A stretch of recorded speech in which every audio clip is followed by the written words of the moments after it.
अमामी सान बोलते हैं कि फाइनली वो दिन आ गया जब आसानागी की फैमिली से माया हराकुन मिलेगा। भगवान तुम्हारी आत्मा को शांति दे। माया हराकुन कुछ प्रोसेस ही नहीं कर पा रहा होता है कि आखिर वो कहना क्या चाहती है। कहीं उसका पिताजी डरावना तो नहीं है। वो ये सवाल आसानागी से करता है तो वो बोलता है, अरे मेरे पापा डरावने नहीं है, लेकिन तुम्हें मेरे बड़े भाई रिकू से डरने की शायद थोड़ी जरूरत पड़ सकती है।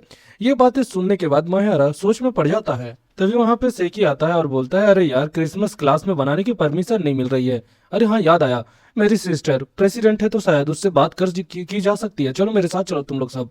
तभी हम देखते हैं उसकी सिस्टर को, सेकी की सिस्टर को। हम देखते हैं कि नोजोमू जो रहता है वो अपनी सिस्टर को मना लेता है और उसकी सिस्टर बोलती है थैंक यू मेरे भाई के साथ दोस्ती करने के लिए। और उसके बाद फाइनली अब जो माया हराकुन है वो यूमी के साथ बड़ी मजे से क्रिसमस एंजॉय कर सकता है। माया हराकुन अपने घर में आता है। उसकी मदर बोलती है, अरे नहीं इस बार हम लोग नहीं आ पाएंगे, आप हमारे घर आ सकते हैं। हाँ क्यों नहीं, ठीक है। और वैसा कह के कॉल काट देती है। तभी माया हराकुन बोलता है कि मदर आप चाहे तो कॉल नहीं उठा सकती है। तभी उसकी मॉम बोलती है, ये बात तो सच है, लेकिन मैं सोरा सान से एक बार मिलना चाहती हूँ। उसकी मॉम के चेहरे को देखकर लगता है कि वो थोड़ी सी स्ट्रेस में है, जिसे देखकर माया हराकुन भी उदास रहता है। तुरंत ही माया हराकुन बोलता है कि मॉम डैड ने आपसे क्या कहा था। तभी उसकी मॉम घबरा जाती है और बोलती है, अरे नॉर्मल बात। तभी माया हराकुन जिद करता है तो उसकी मॉम बोलती है कि मेरे यानी तुम्हारे डैड को पता चल गया है कि मैं स्मोकिंग करने लग गई हूँ, जिसके कारण उन्होंने मुझे डांटा कि अपने बेटे को क्या सिखा रही हो तुम, और शायद ये मैं डिजर्व करती थी।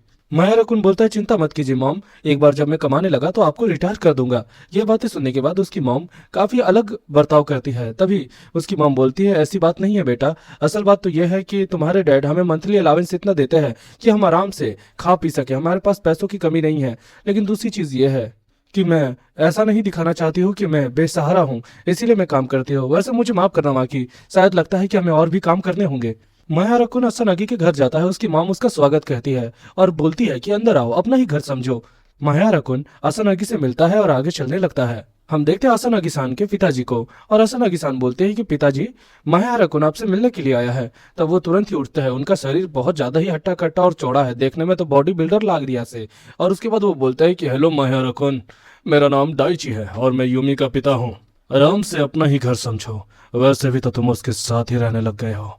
और दूसरी चीज मैं तुम्हें बताना चाहता हूँ कि वो भी अब हाई स्कूल में है, लेकिन ये बात याद रखना कि तब तुरंत ही हम देख पाते हैं कि बेचारा माहिया रकुन काफी ज्यादा ही घबरा जाता है। तुरंत ही आसानागी की मदर आती है और उस अपने पति को गाल खींचती है और बोलते हैं कि ऐसे एक्सप्रेशन क्यों दे रहे हो, वो डर जाएगा। और उसके बाद वो लोग उनकी फीडिंग सेट कर रहे होते हैं। तभी उसका डैड बोलता है, माहिया रकुन मुझे बचाओ।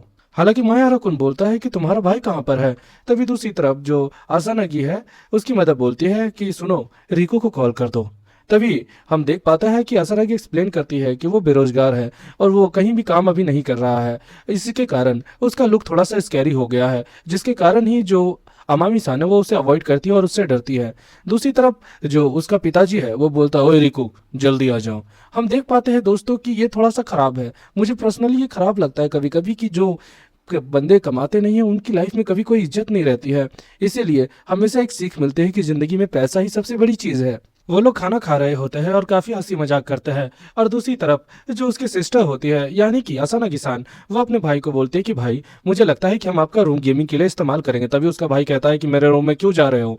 तभी वो बोलती है कि आप काम नहीं कर रहे हैं, आपको काम ढूंढना चाहिए, नहीं तो फिर बहुत दिक्कत हो जाएगी आपको। और उसका डैड बोलता है, ये बात सच है, सुनो रिको, अगली मंडे को तुम काम के लिए अप्लाई करोगे, ठीक है? मुझे पता है क्योंकि तुम कंप्यूटर इंटेलिजेंट हो तो तुम्हें आराम से जॉब मिल जाएगी, तुम आखिर इतने आलसी क्यों हो। तभी रिको बोलता है, ठीक है, इंटरव्यू दे दूंगा।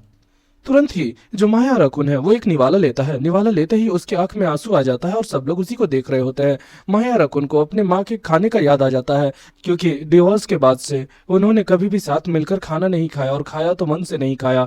आज सब परिवार साथ में है और उसे देखकर हैरान हो गए हैं। तुरंत ही आसना की बोलती है, क्या हुआ है? तो वो अपने आंसू पोंछकर बोलता है, कुछ भी तो नहीं। तुरंत ही वो भागते हुए बोलता है कि मुझे कुछ काम है, मैं बाद में आता हूँ। और उसके बाद वो बाहर निकल जाता है और हाँफता है। तुरंत ही वहां पर आसानागी आती है और बोलते हैं, आखिर तुम करना क्या चाहते हो, अचानक से क्यों भाग गए? तभी ये देखकर जो माया रकुन है वो भागने लगता है। और तुरंत ही यूमी यानी आसानागी सान वो बोलती है कि अगर तुमने भागा तो मुझसे बुरा कोई नहीं होगा। और उसके बाद उसको गले लगा लेती है और बोलती है कि आखिर तुम ऐसा क्यों कर रहे हो। तभी वो बोलता है, मुझे माफ कर देना, मैं बच्चों की तरह हरकतें कर रहा था। तब दूसरी तरफ जो आसानागी है वो उसे गले लगा लेती है और बोलती है, चिंता मत करो, सब ठीक हो जाएगा, अपने आप पे भरोसा रखो।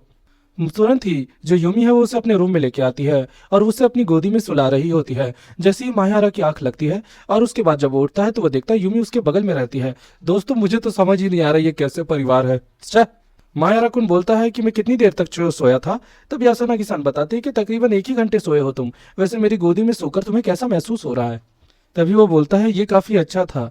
और उसके बाद यूं ही बोलती है, मुझे पता नहीं है कि तुम्हारे अंदर क्या दिक्कत होगी, लेकिन तुम जब से मेरे साथ आए हो मेरी जिंदगी में भी एक अच्छा मौका मिला है। मैं तुम्हारी जिंदगी कभी बर्बाद नहीं होने दूंगी। मैं हमेशा तुम्हारी मदद करती रहूंगी। और हमको ऐसा देखने में लगता है कि वो दोनों किसी करने वाले होते हैं। तभी बीच में उसकी मदद आती है और बोलते हैं कि माँ की यूमी कौन, क्या तुम लोग दोनों किस करने वाले थे क्या? वो दोनों घबरा जाता है और उसकी मम बोलती है, मुझे लगता है अभी राइट टाइम नहीं है, तुम लोग को थोड़ा समय ले लेना चाहिए, नहीं तो तुम लोग और भी ज्यादा आगे बढ़ जाओगे। और दूसरी तरफ जो यूमी का डैड होता है वो बोलता है, माँ की तुमसे कुछ बात करनी है। और उसके बाद ये सुनकर जो माया राकुन है वो घबरा जाता है। उसके डैड बताते हैं, मुझे पता है ये थोड़ा सा दिक्कत वाला टाइम है, तुम्हारे पेरेंट्स का डिवोर्स हो गया है, लेकिन चिंता मत करो, तुम्हें कोई भी दिक्कत होगी तो तुम मुझसे पूछ लेना, मैं हमेशा तुम्हारे लिए हाजिर हूँ।